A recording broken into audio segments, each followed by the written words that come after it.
Alors dans cette vidéo, on va voir comment diagonaliser la matrice A, qui est la matrice suivante. Et dans d'autres vidéos, on avait déjà vu comment diagonaliser une matrice, notamment on avait vu un exemple avec une matrice de 2.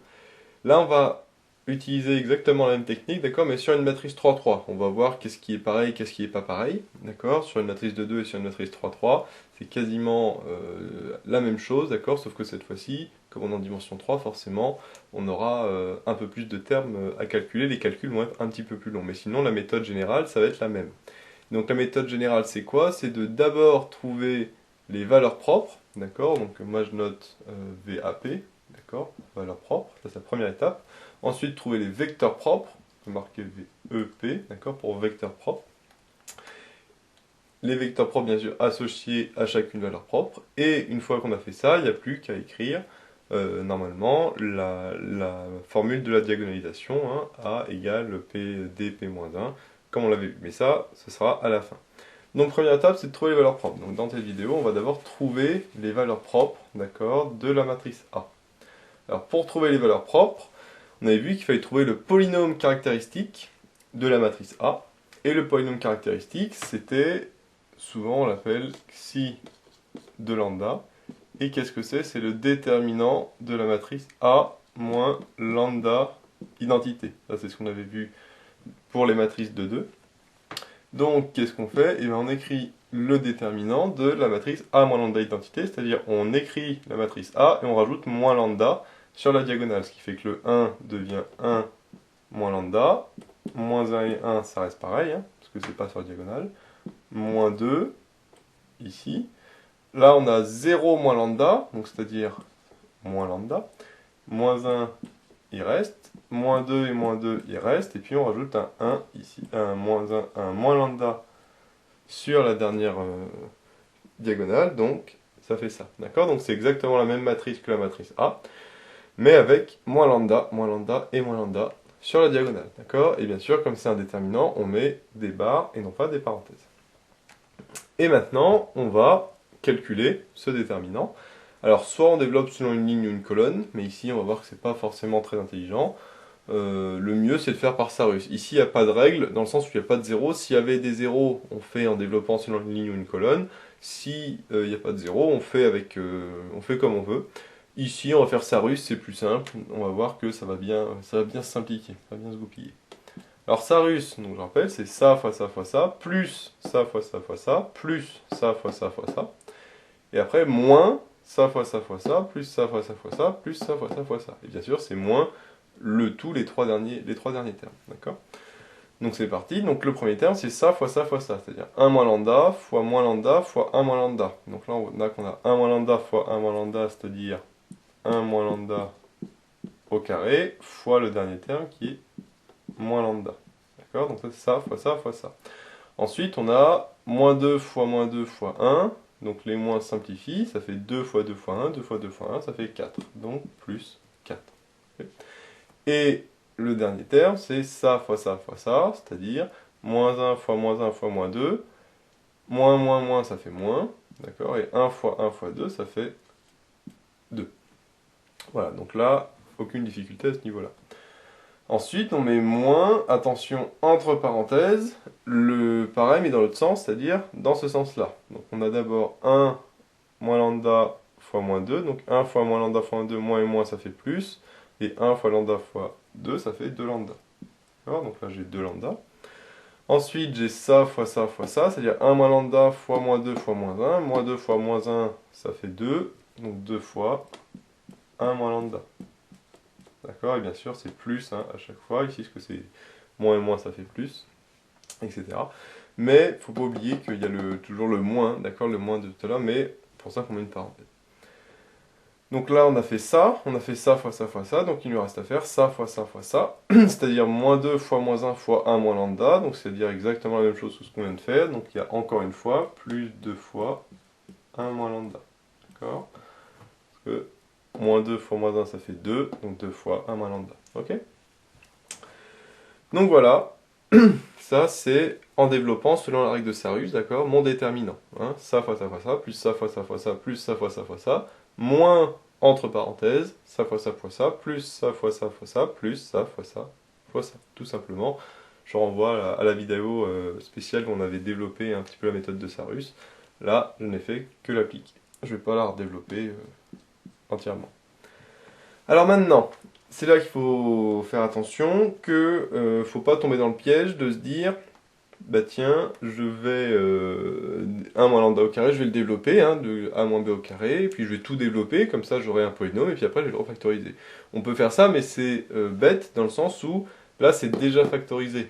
Par exemple, on voit ici c'est déjà factorisé, et avec un peu de chance, va y avoir des termes, soit 1 moins lambda, soit lambda, qui vont être aussi là-dedans. Donc on va pouvoir factoriser, donc on n'aura pas besoin de tout développer. Et c'est ce qui va se passer justement. Donc là, il faut bien faire attention, hein, que ce soit, alors là, ce qu'on va faire avec de Sarus, ou même dans n'importe quel cas, d'accord.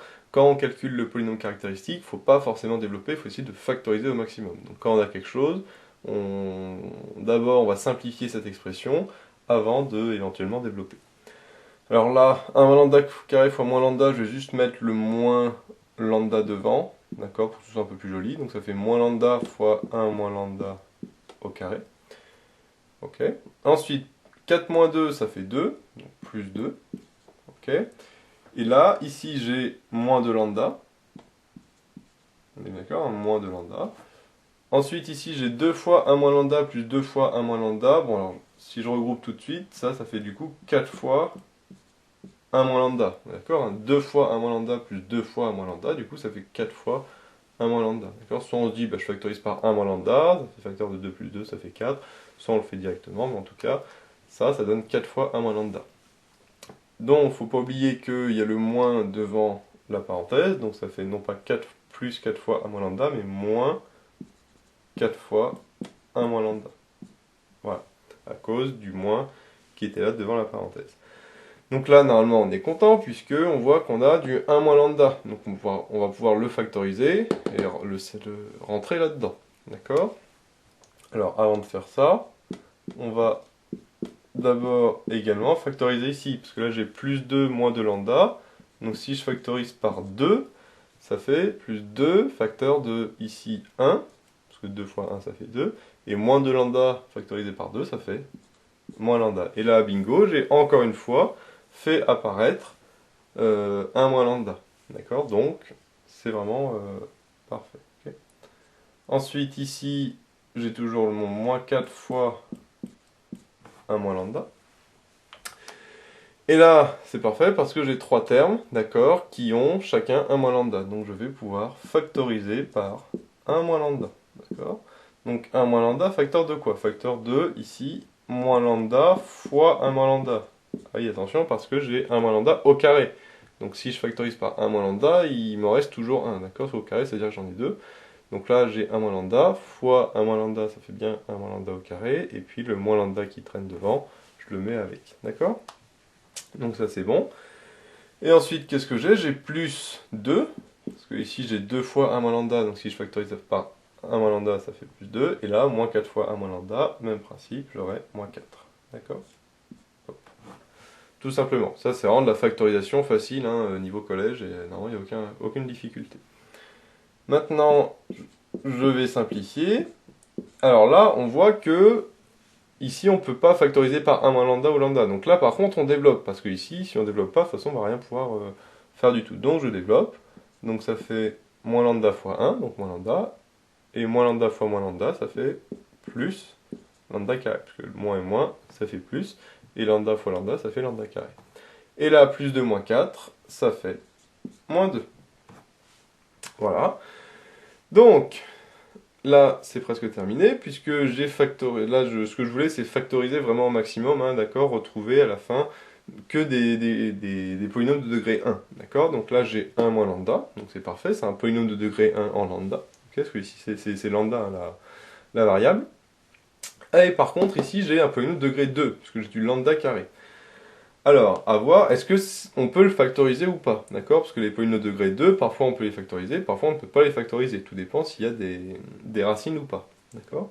Donc, alors je vais faire un petit truc d'abord ici, c'est qu'à la place de mettre moins lambda plus lambda carré, je vais mettre lambda carré moins lambda, d'accord? Normalement on pourrait le faire à la ligne du dessous, mais bon là je vais pas gâcher une ligne pour rien, hop, voilà. Donc lambda carré moins lambda moins 2, comme ça on voit bien que c'est un polynôme de degré 2. D'accord, on l'a remis dans l'ordre. Donc, pour savoir si on peut le factoriser ou pas, il faut savoir est-ce qu'il y a des racines ou pas. Et pour savoir s'il y a des racines ou pas à un polynôme du degré 2, on fait le delta. Donc c'est ce qu'on pourrait faire, bien sûr, on va faire le delta, b carré moins 4ac, etc., etc.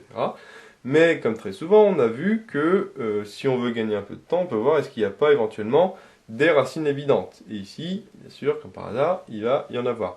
Ce n'est pas tout le temps le cas, d'accord? Si ce n'est pas le cas, à ce moment-là, on fait le delta, hein, sans problème, il n'y a aucun souci. Par contre, avant de faire le delta, on peut éventuellement regarder les racines évidentes. Alors les racines évidentes, je rappelle, c'est 0, 1, 2, moins 1, moins 2. 0, on voit que si on remplace le lambda par 0, ça ne marche pas. Si on remplace le lambda par 1, ça ne va pas marcher non plus. Par contre, si on remplace le lambda par 2, 2 au carré, ça fait 4. Moins 2, donc ça fait 2, et moins 2, 0. D'accord? 2 au carré, moins 2, ça fait 4 moins 2, ça fait 0. Donc 2 est racine du polynôme. D'accord? Ensuite, alors soit on sait que quand on a une racine, on peut connaître facilement la deuxième, d'accord? Mais bon, on peut aussi chercher si c'est une autre racine évidente, et si on fait, après 2, on fait moins 1, et là, moins 1 au carré, ça fait 1, moins 1, ça fait 2, et 2 moins 2, ça fait aussi 0. Donc, moins 1 est également racine évidente de ce polynôme-là. Donc, du coup, on peut bien le factoriser. On va y aller directement. Donc, on sait que pour factoriser un polynôme de degré 2, la formule c'est petit a fois lambda moins lambda 1 fois lambda moins lambda 2. D'accord? Le petit a c'est le coefficient du lambda carré, donc là c'est 1, donc c'est-à-dire qu'on ne met pas. Et là on met entre parenthèses lambda moins la première racine, donc qui était 2, et fois lambda moins la deuxième racine, c'est-à-dire moins 1, donc plus 1. Voilà.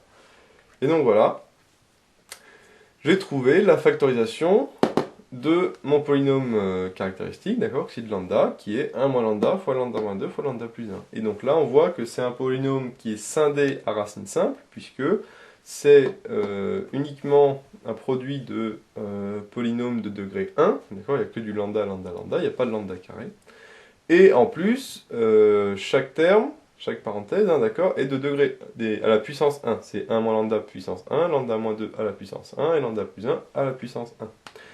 Et à ce moment-là, on sait que quand le polynôme caractéristique est scindé à racine simple, eh ben, on sait qu'à ce moment-là, la matrice est diagonalisable. D'accord, hein, ça, c'est le cas le plus simple qu'on puisse rencontrer quand on diagonalise une matrice. Si, par exemple, ici, c'est une matrice 3-3, et on a trois racines différentes. Hein. On a 2 et moins 1, on avait vu, et en plus, il y a une autre racine ici qui est 1. Parce que pour que le 1 moins lambda vaille 0, il faut que le lambda vaille 1. D'accord? Donc les racines, finalement, ici, c'est 1, 2 et moins 1. Donc c'est-à-dire qu'on a trois racines différentes, et on est dans une matrice 3-3. Donc, comme les trois racines sont différentes, on sait que le polynôme est diagonalisable. Si on avait une matrice 7-7, par exemple, et qu'on avait 7 racines différentes, à ce moment-là, on sait aussi que la matrice est diagonalisable. Ça, c'est le cas le plus simple, quand on a autant de racines que la dimension de l'espace dans lequel on travaille.